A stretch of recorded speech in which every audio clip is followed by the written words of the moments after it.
Dites-moi un peu, quel est cet artiste actuellement qui a fait 5 arénas, qui a un disque d'or? Il n'y en a pas. Depuis Wendo Colossoy à ce jour, il n'y en a pas. Sens Interdit, le premier album solo sorti en 2006. Qui est derrière toi, paru en 2009. Plus de 110 000 copies vendues. Disque d'or, concert inoubliable en mai. Arrêtez la musique. Arrêtez. Katazoba. Big up la famille. Mbote, bonjour, bonsoir, ça dépend.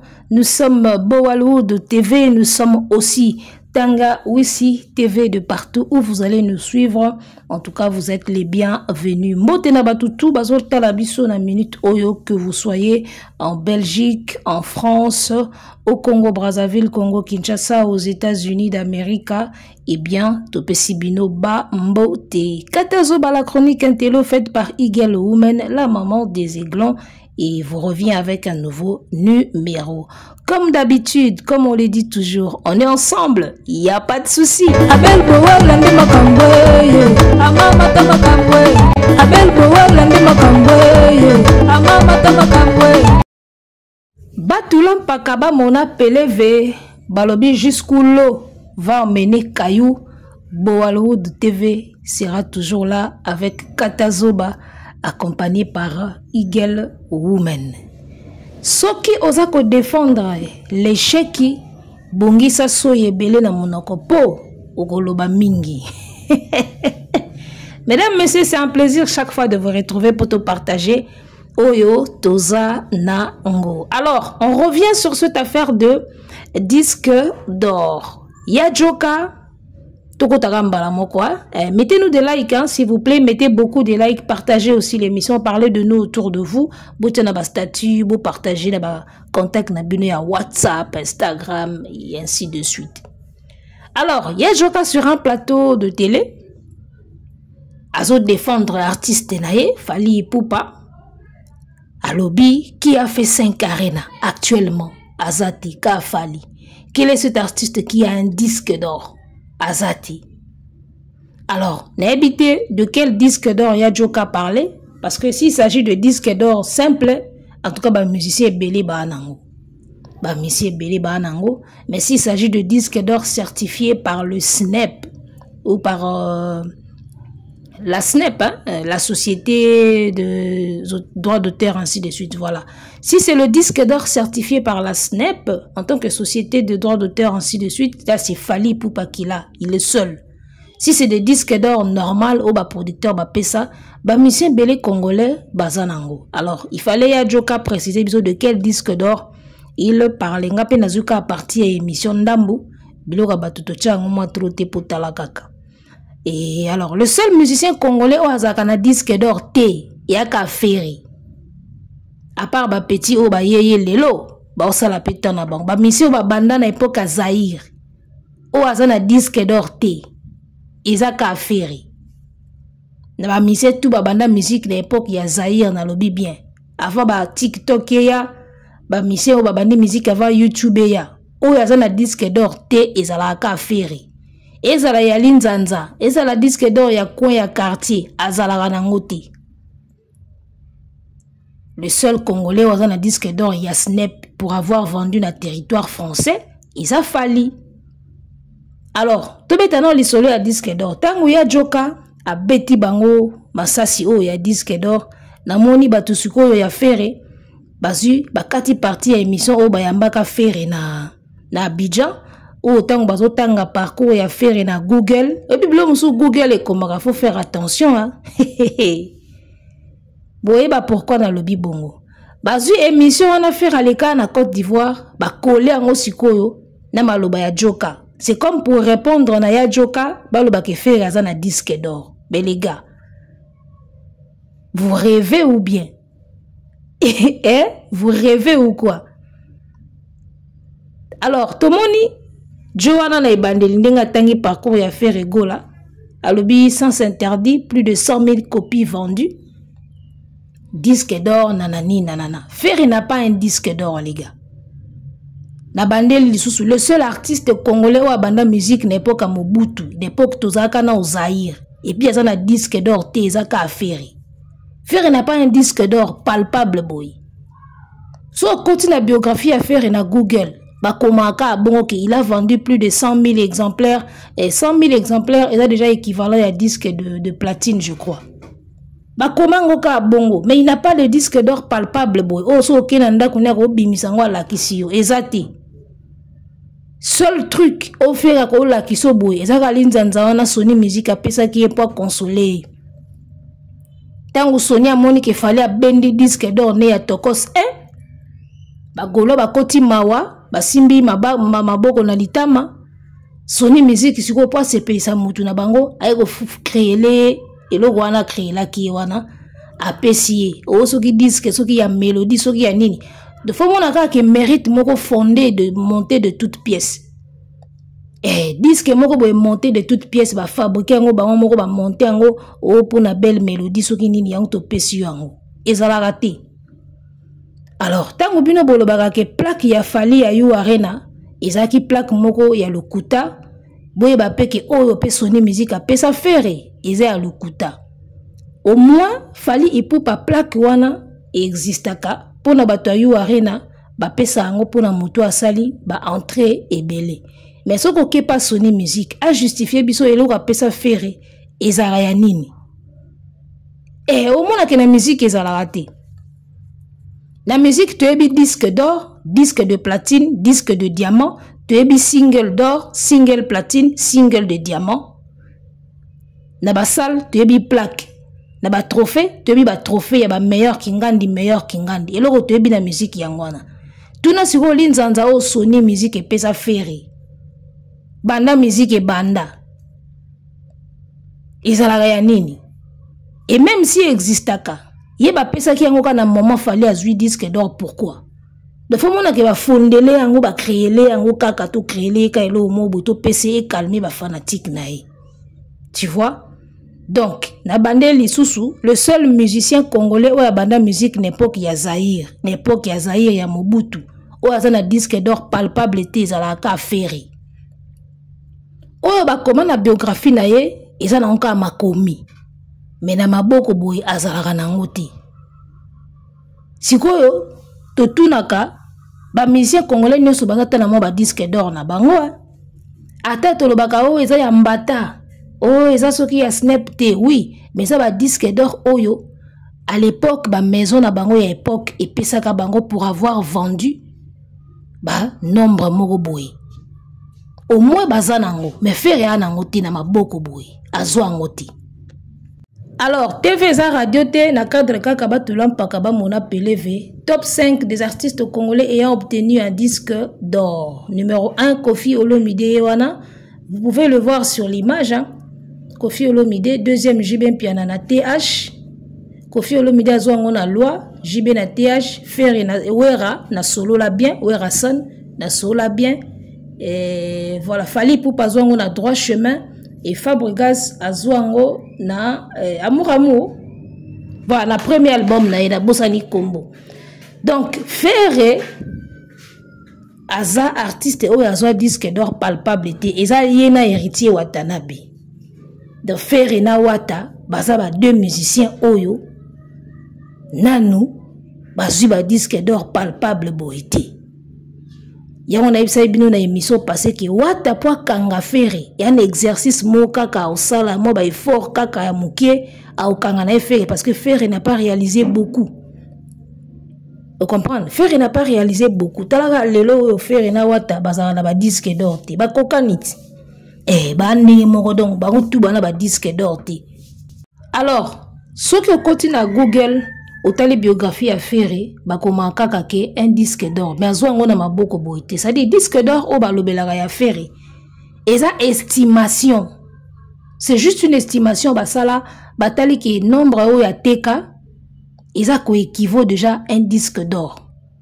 Nombre oyo a teka, et ça ko équivaloir un disque d'or. Ya ko baloba ke disque d'or. Mais azwango palpable boité. Alors, autre chose.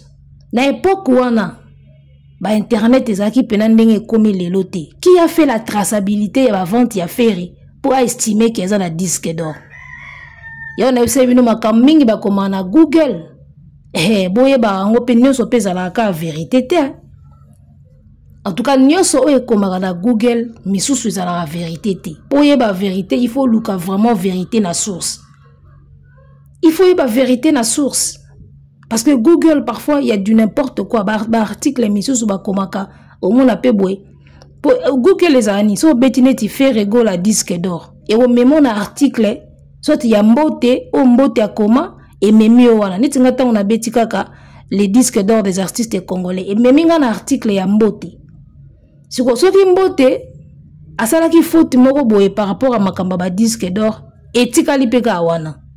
Ya on a bien fait très attention, nyo se komama na Google, ils a ka vérité te, nyo so pesa kaka le kutate. Mais il faut ce qu'on yeba, so lingo yeba vérité o yeba kaka, o yeba comment ko landela po yeba vérité.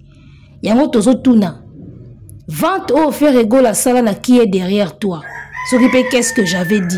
Qui a fait la traçabilité? Il y a ba vente wana po yeba ki il a vendu plus de 100 000. Qui a fait la traçabilité à l'époque? Po yeba qu'il a vendu plus de 100 000. Si vous avez 100 000, maison il y a production à l'époque, ils n'ont même pas la peine de représenter disque d'or à Beta Zénith. Bah même là jamais l'inzanza na podium. Kofi bah là na podium. JB bah là yango na podium. Werason également bah là disque na podium. Ya Fali bah là qui yango sans podium. Ya Fabri Gaspe bah là qui yango kaboy. D'accord. Donc, ngana boya kapena ba disque d'or te o ba musicien na biso bazwa parce que disque d'or ezalaka maison o ezo produire yo soki moni ke oteki na niveau ya disque bako sala pe disque na bango ba pesi yo ya mabete l'essentiel ezaka oteka na montant wana soki pena ya solo oteka ki na montant wana ata balambi disque d'or ya plastika ba pesi yo ya mabeta eza symbole ka ke oteki na niveau wana parce que ce sont les ventes ndezaka plus important. Alors, disque d'or, qui dit disque d'or, dit preuve y a vente. Ate ba peso disque d'or y a plastique. Ce qui est la preuve y a ba vente oyote ki ya solo. En tout cas, nga na mona na nga ngoma bete. Mais, ba pesa yo ango nde sikoyo. C'est ça. Ba pesa yo ango ki maison na opene lambi disque et le but tout ça les traçabilité ya ba vente ote ki plus de autant. Tala disque yango. Valeur nango evanda wana faire ya nango te.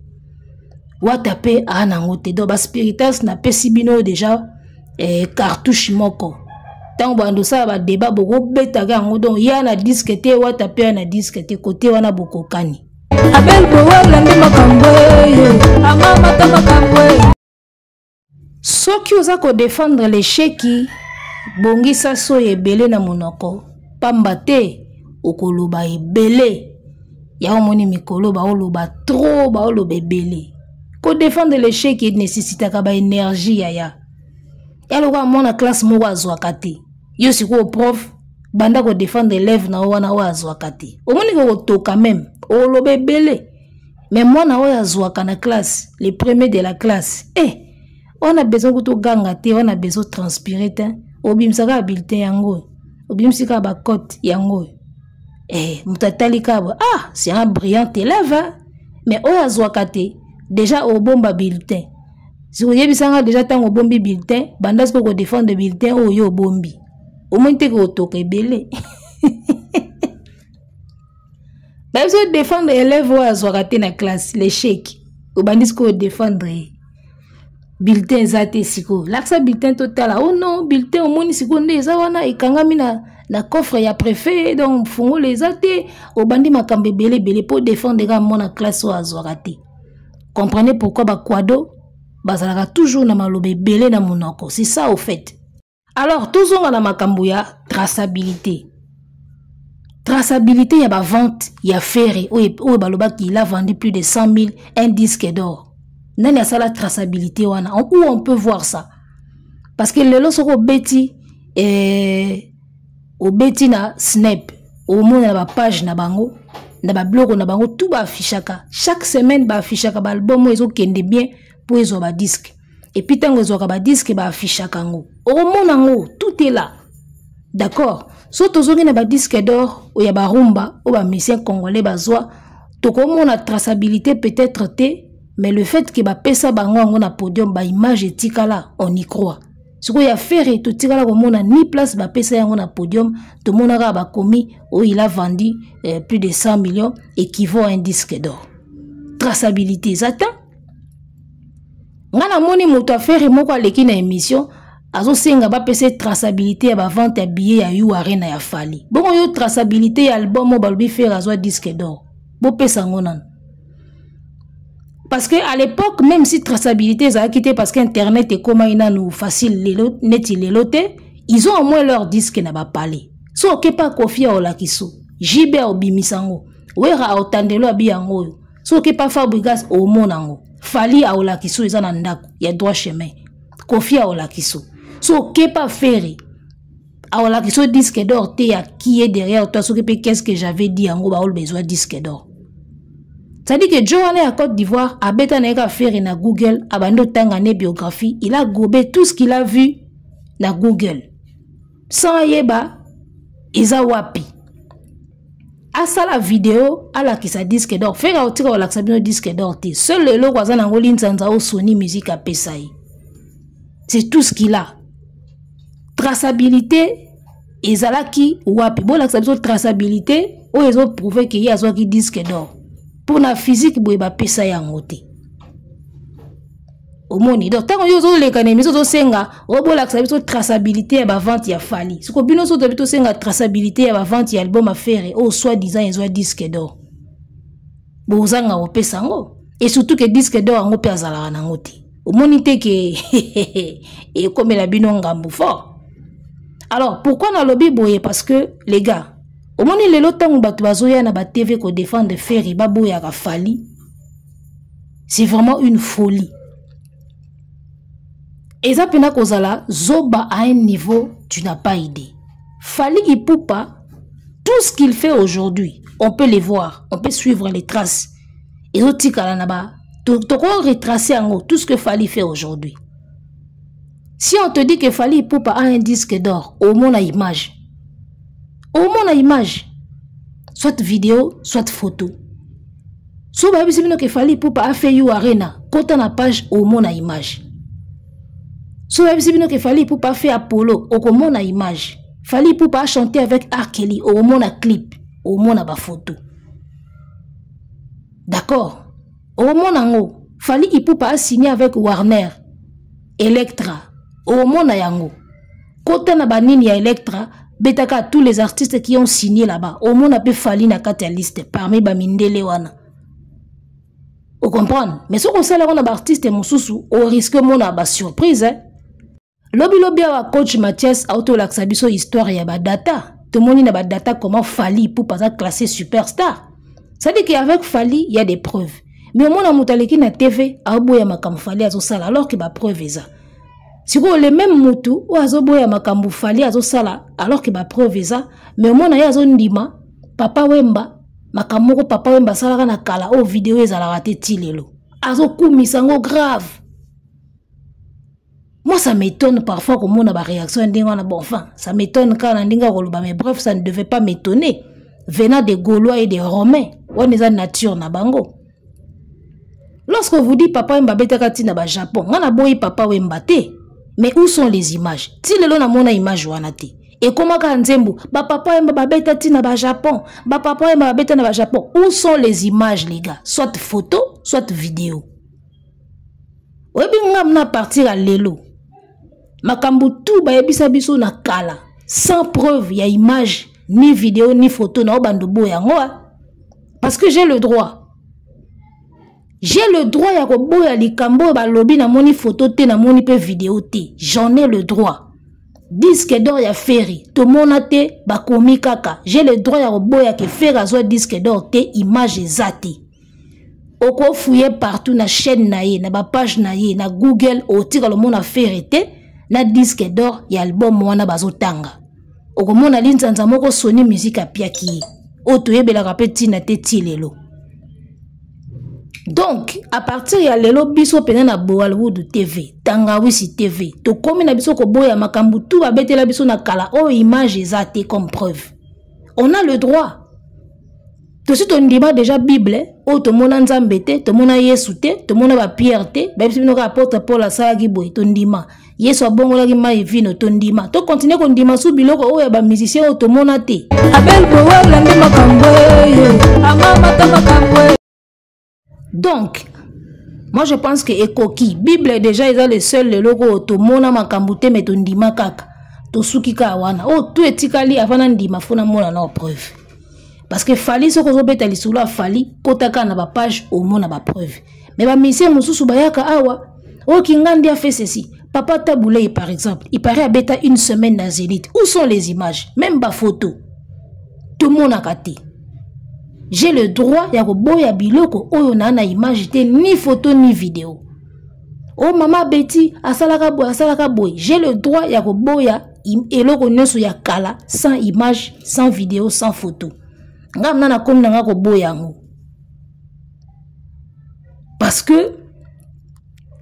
ce que les musiciens fait sur na plateau, ajouter énergie à kokumisa makambo kala o yazana ba preuve te. Mais azo boya o fali azo sala lelo avec des preuves qui restent. Et il faut comprendre que équipe ba perdant et kenda ndingwana. Malam bandi melo moya papa wemba ba mona te, ki bandi melo moya fali o ba mona.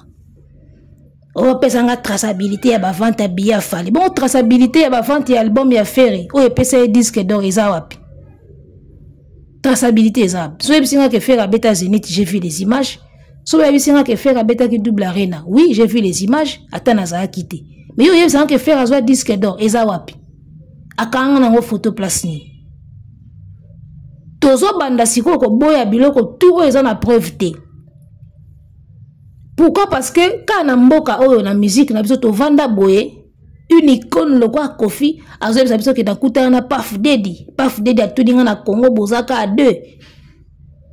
D'accord, à l'époque vidéo wana kutu bazongisi ona na ba page ndenge Puff Daddy ezo yindela eboy bazongisi vidéo wana. Un grand de la musique azo biso ke na kuta na Puff Daddy ayebisi nga kutu boye to kangi ba photo ba image ezakuna. On nous a dit ça na musique ya Congo. Le long de te koyeba kezaki lukuta ezaki makiona. Mais à l'époque les gars, à l'époque on y a cru hein. À l'époque on y a cru. Biso pina to ndima ngona ba époque wana ke ba kuta ina Puff Daddy. Siko imaginez combien de ndika ya bongo ba beta biso na kala les gars.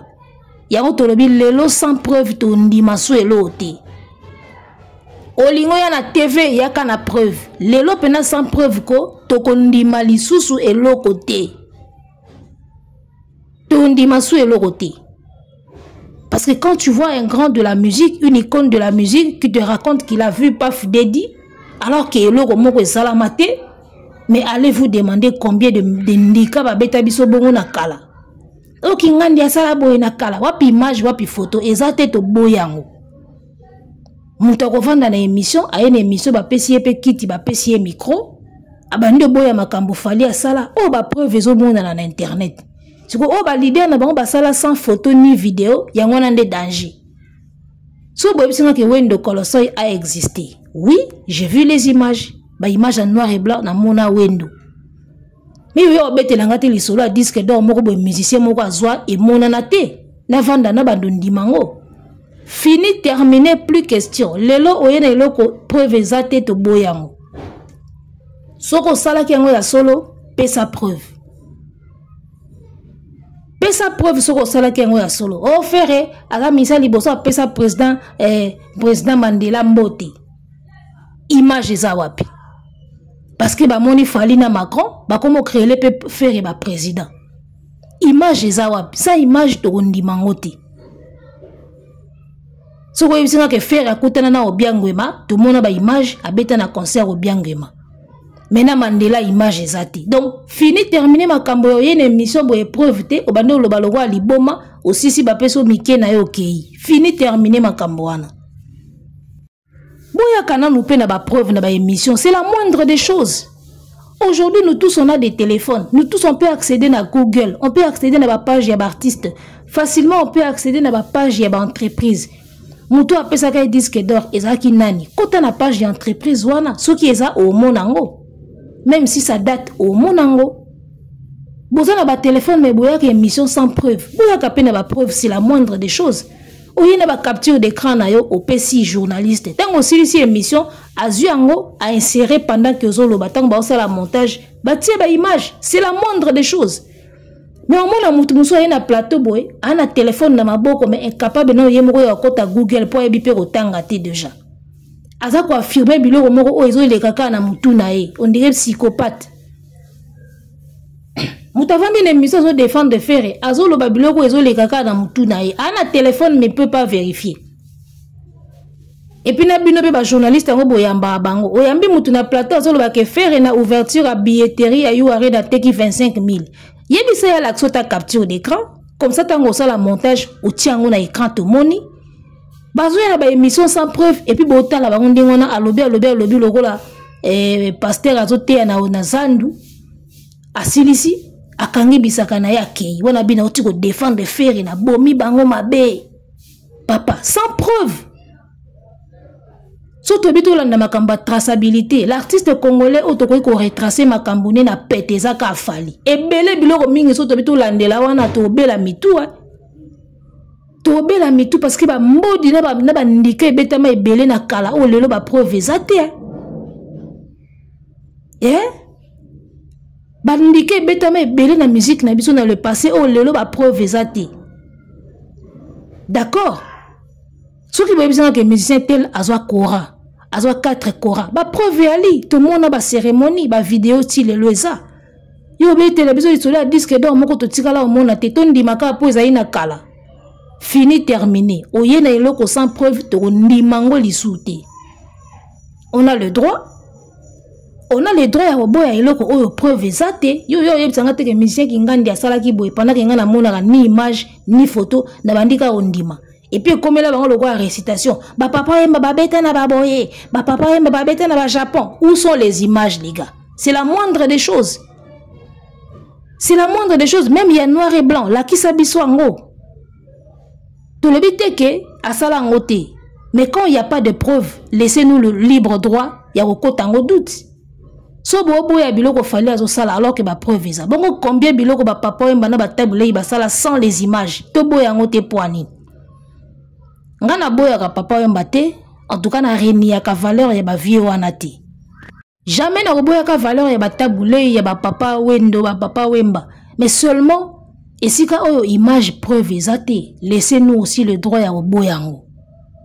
Parce que ça paraît logique yaya. Obetelinga li solo moko na époque nga nazalaka nanga soki bébé to ye na internet preuve ezate ya nandi bakaka po ezaye papa wemba to bandoki nango siko bongo sans preuve to ndimelo oti parce que batu bakomi ko yana ba TV boye aye mna émission na ba journaliste ba yamba ba otika bango ba lo makambo o ezanga preuve makambo za na preuve te mezo ya kolobango o fega sala boye kingandi asala boye papa wemba sala boye la kisa preuve ezala kati.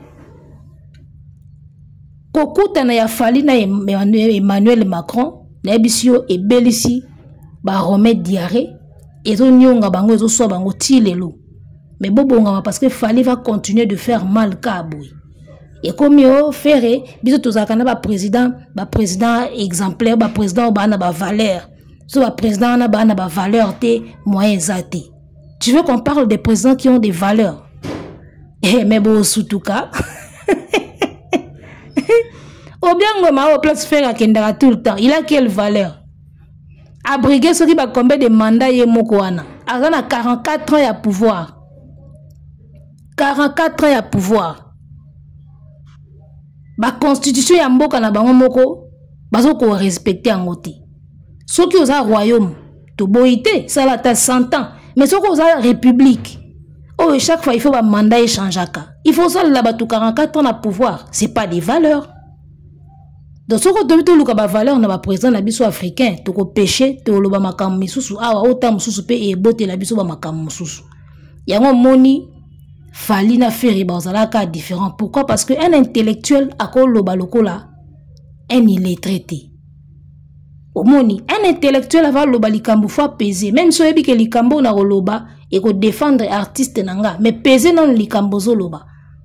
Parce que ce qu'on comme le président ba na ba valeur na président ba na ba valeur te oya ko koya na piège moko et qu'on crée le problème. En Afrique, awa so tobito tanga ba président ba na valeur. Tam so tobimsaka Mandela pamba. Oka mana mboka no moko eza na kati. Donc ozolo be loko moko ko se retourner contre yo, mais na soif ya o défendre de faire oyebati. Faites très attention. Ya o moni moko boye makambango chance ka bolo bango na ba mangala. Esuka na oka na communauté. Pour ceux qui bolo bango na français et que li banda ba yo ka ba bêtise nyoso bobimsaka na monoko pour na ko défendre de faire. Il n'y a soni pour toute une nation. Et puis il y a un problème.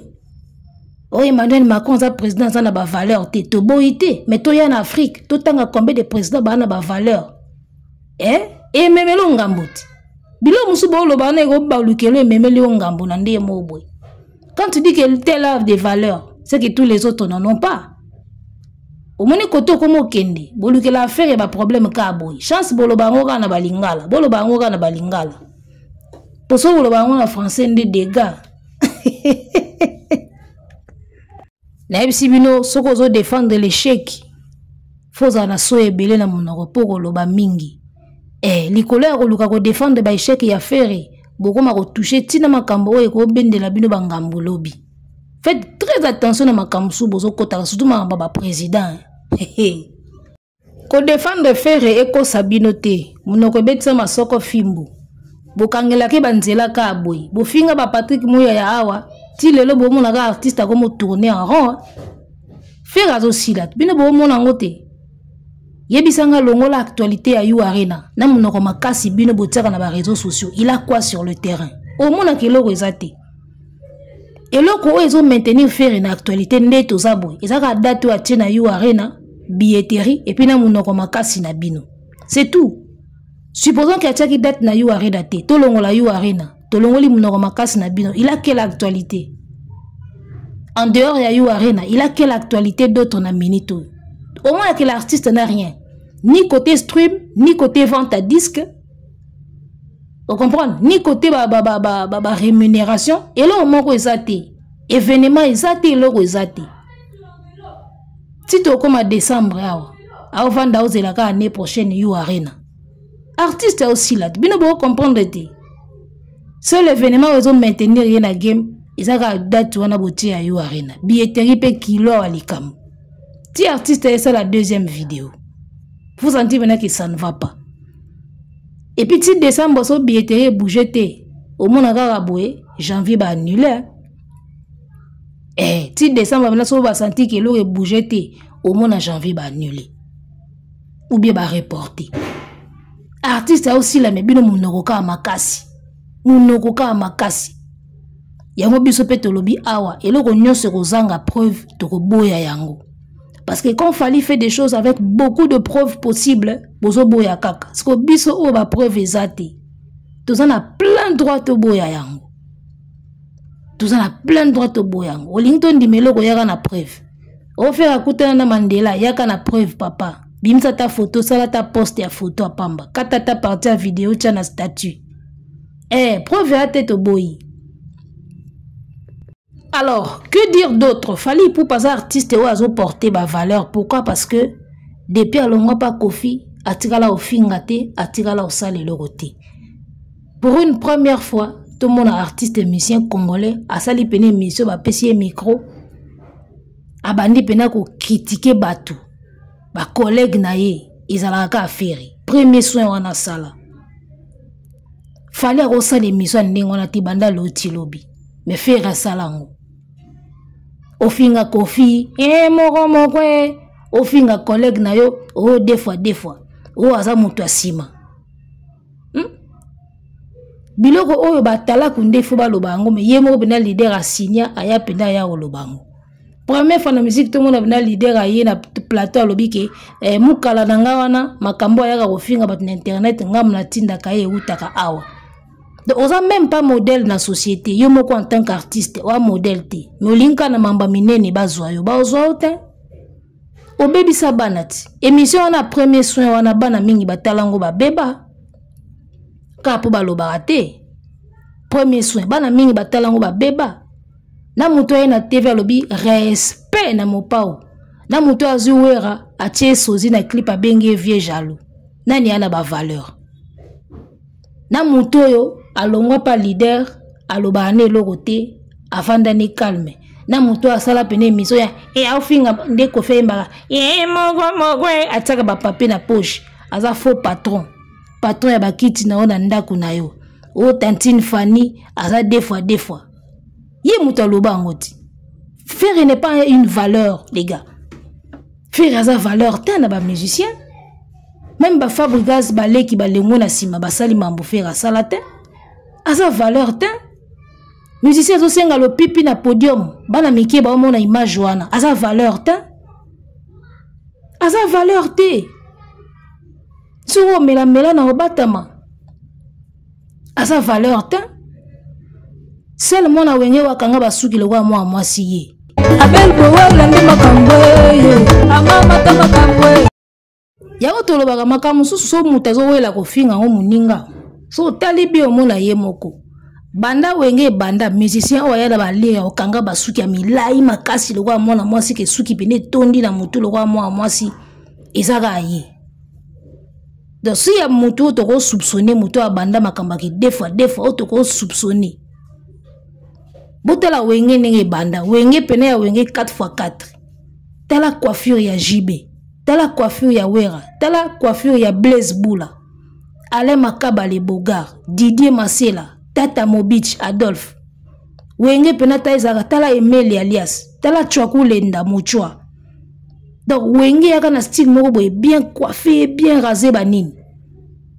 et puis tina ndenge wenge eza lelo boye tala ba coiffure ya Bawata tala coiffure ya Seleo tala ba Fabregas tala même ba déplique ba miel de son o remarque que mwana wenge pena o amipesa pasi pena ki avandi boye na salon bandu kange pe ba meshi suki etondi ezalaka yi batu bakangisa ba suki mowe moi deux suki trois suki na ndenge ya systématique ya moi style mais wa tondi sa pena mutu atondi si pena greffe na mutu lo wa moi si lo wa nzele ezalaka yi na wenge mobimba un esprit wenge te wenge bayaka na esprit pena ya kimobalicité talaka orchestre mobimba bazala même na ba danseuse te wenge banda na ba danseuse te tant to komika na Pentagone baezwa ser wana oya bina kitisela wana lata Pentagone wana za aobalola sima kitoko boy ser wana oya bina na Pentagone kitisela ya mate ser wana bina bien wana danseuse to mona na wenge na époque wana ka ser wana après wenge tang bakabwani bakoma kota ba danseuse wenge zaka na système ya bayaya na bayaya bana mibali ba coiffe kitoko balati kitoko ba obeta ndule seul mona wenge wa yela biso idéologie okangi pena suki mutu mobimba lokwa mwa mwasi ba beto pena greffe bakangi mwa nwani ye tiko lelo bokomisa batu mususu o ba deux fois yo mona ndo yaki dia oyena wenge okesa ba mibali ya bayaya me oyaki dia na esprit mo ya kibomwasi na wenge wata kutu mwana mukime wata ana esprit mo ya osakanati muto a se comporter le wa mwasi na wenge ezalaka artiste ya bova seul musicien ya wenge oya se comporter le wa mwasi ezalaka yi azela nan baninga basala après ya landi wana batitile bana basido azobanga akangisa suki tondi mutu mobimba ye ba comportement ya kobanga ka kozela nanu ba pexi musique na poto ba wata ba força ba fali ba força ya banga kaka tita ngfali afungoli musique na poto nde ya kebeta ozi bango na podium fanatique mati na podium fali pena lekisa fanatique ozandi pena boxer fanatique mata na podium ya mwana bova tandinga kima mwana mwasi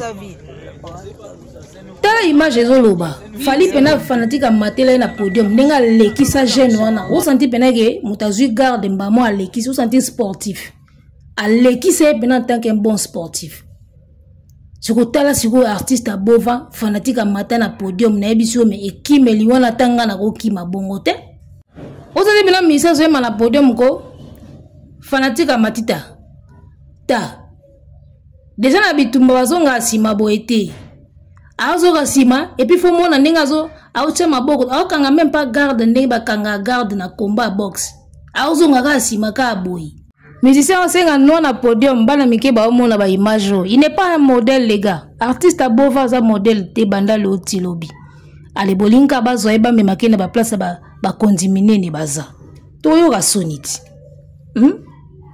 Donc voilà, en tout cas pour na lelo to suka na biso awa conclusion ya Joka alobaki ke faire azwa disque d'or te to moni pe ke faire ti lelo azaka na disque d'or ata moko te oya musique ana ngoti.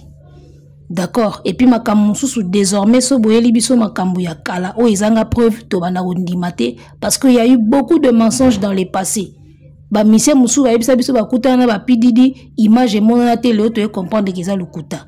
Donc ozoya na eloko moko na plateau na émission yaka na preuve ezate to kondimaka yango lisute. To boyi wa do ndimisa biso makambo lokwa ya Bible batu to mona te makambo to mona te to ndimaka ke basalango. Na musique to boye eloko wana. Donc voilà to suki awa to kutai na soir. Fali denga zo beta gauche droite olali. Boyo gelo. Abel boyo lande makambo. Amama ta makambo.